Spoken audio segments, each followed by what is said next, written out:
Okay, so assuming that the client is already sold on the value of SEO, and we're going to move into talking to them about your company. So you've probably already broken from the first meeting and you're going to come back to them with the keyword research that we talked about previously. Now, the keyword research that comes back is the research that I have in front of me on this screen. Now, in this example, it's the dentist, WallingfordDentalArts.com. This one's based in Seattle now. On the proposal request form, they would have filled out their top competitors, which are these ones right here. Now, this is the on-page overview. This page would roughly go over the amount of indexing pages each one of them has in Google, Yahoo, and Bing. It also goes over the amount of domain backlinks each one of them has. Wallingford Dental Hearts has 23. The other competitor around 3,000, 4,000, 430, and 586. Compared to their four main competitors that they listed, their amount of domain backlinks are relatively small. This is a really clear indication that they do need link building to their website to rank better. 33 backlinks as compared to 4,000 is quite a large difference. So it's a nice way to show them that, okay, yeah, your competitors are outweighing you heavily in backlinks. This page also shows them the page rank, the Alexa traffic ranking, which is roughly how much traffic they're getting to their site, and the website age. In this particular case, Wallingford Dental Arts has a good website age of 8 years. Now the next sheet over, the competition analysis. This compares where they rank in Google as compared to their competition. Now, if you scroll through this, this is usually a good page to go over with the client because they know who their competitors are, and showing them where their competitors are ranking usually fires them up to get into SEO. In this case, the fourth and MadisonDental.com seems to be ranking the best. Well, this one over here too, Smiles by Design DDS, is also ranking very well. So they can go through here and see that their competition is ranking a lot of positions within the top 5, and they're not ranking. So the way that the online game is going to go for them is, if they're not ranking, someone's going to get those leads when someone searches for one of these keywords, and they're clearly not, they don't even have an opportunity to grab those leads. So this sheet does a couple things. It validifies the keywords that we have chosen to research because the competition is ranking very well. So if the competition is ranking well for those keywords, then they're probably keywords that are good to target. So it really helps the client to further understand and maybe believe a little bit more that SEO is real. It does work and it works well, especially if they know that their competition is doing really well, and this probably will help them to understand where they're getting a lot of their leads. Because clearly these companies, one with 3,000 and the other one with 4,000 backlinks, they're getting a lot of traffic online because of their rankings. Now this is the keyword focus page. This is the page that's going to contain the majority of the research that we did. It's going to show the keyword, roughly the amount of traffic, the SEO competition, and also where they are currently ranking in Google, Yahoo, and Bing. Now you probably don't want to show this entire sheet to the client. At the top of each column you will see drop downs that describe what each column means. For the purpose that we're going to look at, I'm going to go ahead and hide some of these columns just to make this a little bit more simple. So the columns that are of importance for understanding the traffic in each keyword would be column D and E, the phrase global and the exact global. So I'm going to go ahead and hide columns B and C. I'll hide these two. And just for right now, I'm going to go ahead and hide columns F through, let's see here, P, F through P. I'm going to hide these columns. These are just stats that we really don't need to be looking at this point in time. Then I'm going to go ahead and hide columns T through X. I'm going to hide these. The idea is to simplify the research that has come back. If you have a desire to understand the rest of those stats, we have access to more videos online that go over those statistics in more detail. But for the most part, you don't really need to be looking at those, and the client doesn't want to see those either because they're going to get a headache. Now, what we have left here is we have the keyword, we have the phrase global monthly search volume, and we have the exact global monthly search volume. Exact just means that it is that exact keywords that is being typed into the search engine Google. X amount of times per month. Phrase global monthly search volume means that it's that keyword that I have highlighted within a phrase of some sort, and it's typed in, and for instance this one's typed in 590 times per month in a phrase, but the exact keyword is only typed in 480. And then we have column QRNS here, where they're currently ranking Google, Yahoo, and Bing. And for the most of these, they're not ranking anywhere. If I scroll down for some of these, they are ranking. Now, keywords are typically categorized in color categories because they're very similar. In other words, these are teeth whitening keywords, and they're all in the same color grouping. The family dentistry keywords are all in the same color grouping. Denture Seattle is all in the same color grouping. So it helps us to sort these, because usually on one page we'll target 2 to 3 keywords, and then we would choose 2 to 3 keywords per color grouping so that we're not just targeting one keyword per page. That's usually how it works. And then at the bottom here we have our cosmetic dentistry keywords. Now, when going through this to choose keywords, we take into consideration what the client is wanting. If they're wanting teeth whitening, if they're wanting dentures, if they're wanting veneer-based keywords. Being that this is a potential client in Seattle, there's pretty much a keyword in every category that you would ever want. For some dentists, you're not going to be able to have, for instance, a lot of traffic for implant dentistry or for veneers or maybe even for teeth whitening, but this one has it all.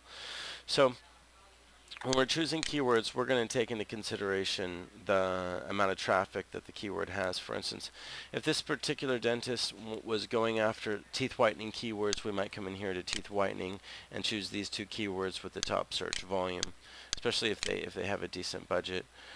We might come down to general dental keywords if that's what they're looking for, and identify the largest keywords. Seattle dentist, Seattle dentists. Those are the ones getting some of the highest traffic. Dentist Seattle is getting a tremendous amount of traffic as well.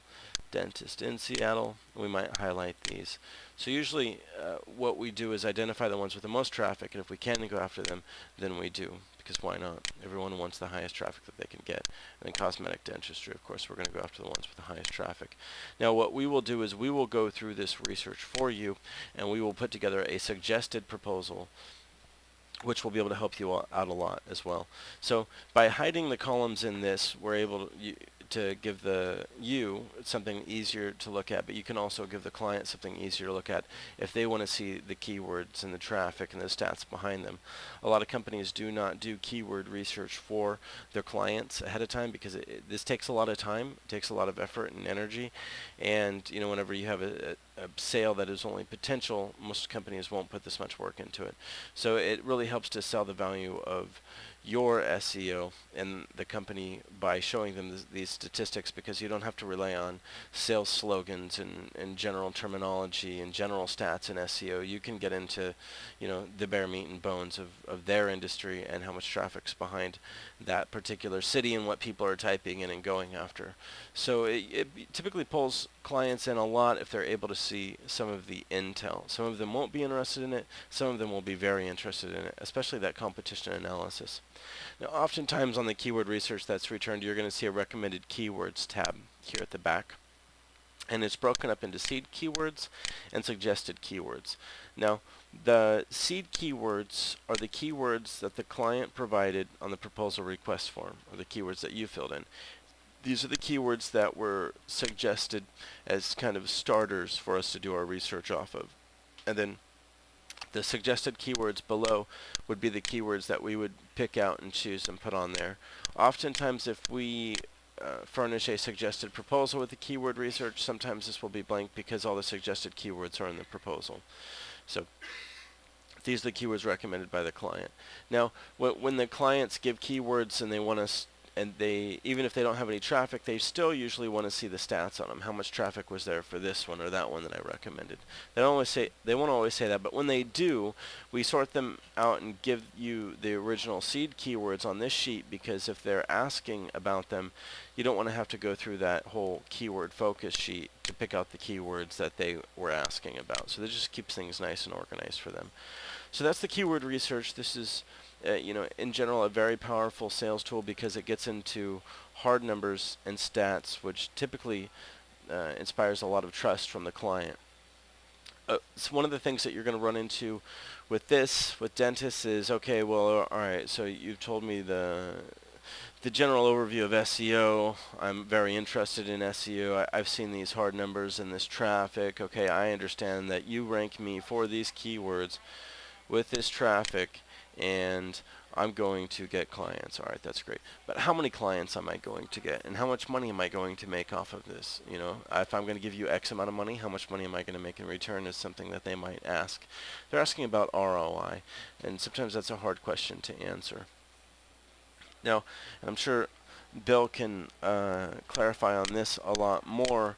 Usually, what people do, and I think Bill has his numbers together, is to identify, you know, how much a typical dental client is worth. Of course, maybe for someone who runs a general family practice dentistry as opposed to, you know, a high-end cosmetic dentist in New York, the typical client has a different dollar value to it. But you know, you to establish the value of a single client, you would average the duration of that client. If an average client that comes on board sticks around from 2 to 5 years and does X amount of dental visits per year and spends X amount of money, and so a dentist is able to make so much profit per year off of one client, then you would take that amount and multiply it by however many years the client is going to stick around, and then you have the average value of a client. Now, if you take that number and say, okay, well, you know, you're only going to need X amount of conversions for new clients to cover your SEO needs. That's a real basic ROI outline. It's not really giving them how much ROI they would make. It's just giving them a rough idea of how much they would need to cover their SEO. But like I said, I'll probably let Bill expand on that more. So we have the keyword research that I've gone over. After we go over the keyword research, let's say that we present to you a suggested proposal. Now, for instance, this is what a suggested proposal would look like for this client after we took into consideration everything that they were wanting. Now, wallingfordDentalArts.com, SEO campaign detail. This is the quote, or the proposal, suggested proposal as we call it. Now, going through each one of these line items, you'll see that a box pops out and tells you what that's all about. We will, if given access into the website, we will go in and we will do all of the on-page changes to the website that is necessary to prep it for the SEO campaign, which includes everything underneath on-page optimization. Like I said, each one of those pops out so you can read what that's about. The content optimization means we're going to go through the meta tags and the website content in general, and we're going to be suggesting changes to the keyword density within the content. So we will make those changes and then we will present it for approval. Analytics, Google Analytics is installed, Google Webmaster is installed, Yahoo Site Explorer, Bing Webmaster, it's all installed and analyzed. And again, you can go through and read each one of these as it pops out. The off-page optimization starts on month 2, and that has to do with the link building that's being done. That's how we build all of the backlinks to the website. Now, as you can see, we map out everything that's per month. So all of the on-page is labeled as month 1. That's all it's taken care of during month 1. Off-page starts during month 2. Now, every single month, this is a recommended duration of 8 months. It's a little bit longer. Some durations are only recommended for 6 months, but this one's recommended for 8 because it's Seattle and it's a fairly aggressive campaign. So all of the work detail is listed out. That would be done over the 8-month period. So when reports come back, it's going to reflect the exact amount of work that was outlined in this suggested proposal. The keyword quantities, we're recommending 20 keywords to go after in general, and then it's just reporting duration, and then the cost per month would be placed here. Now on the second page on this is the keyword focus. If I click on that, this is the sheet that includes the keywords that we're recommending to target. So these are the keywords that we would do for on-page and off-page optimization. In short, the keywords we are going to be ranking them for online, and there are 20 of them here. And this gives the full stats. So we're able to already see where they're currently ranking and how much traffic is here, and there's 20 of them. So this would be an example of quite an aggressive campaign. These are pretty high traffic numbers, and it would be a very strong proposal for the client. We have here teeth whitening keyword, Seattle general dentist keywords, and then cosmetic dentistry keywords. All three of those are very competitive for the Seattle area, so this would be considered a very aggressive SEO campaign for this dentist. So that, roughly speaking, that is the proposal. We've gone over the keyword research, roughly talked about the ROI. So that's it for the most part. It is common for dentists to sometimes want additional research. Maybe they want to see competition analysis up against some more competitors after they've seen what it entails when they get it. Many times they're going to want to switch keywords, so we can go back and forth on keyword research and updating that, and we can modify the proposals if need be as many times as necessary. So it's not just a one-shot, one-time deal. We can go back and forth on this as many times as need be to close the deal. So that is the suggested proposal, and I will start up the other video now.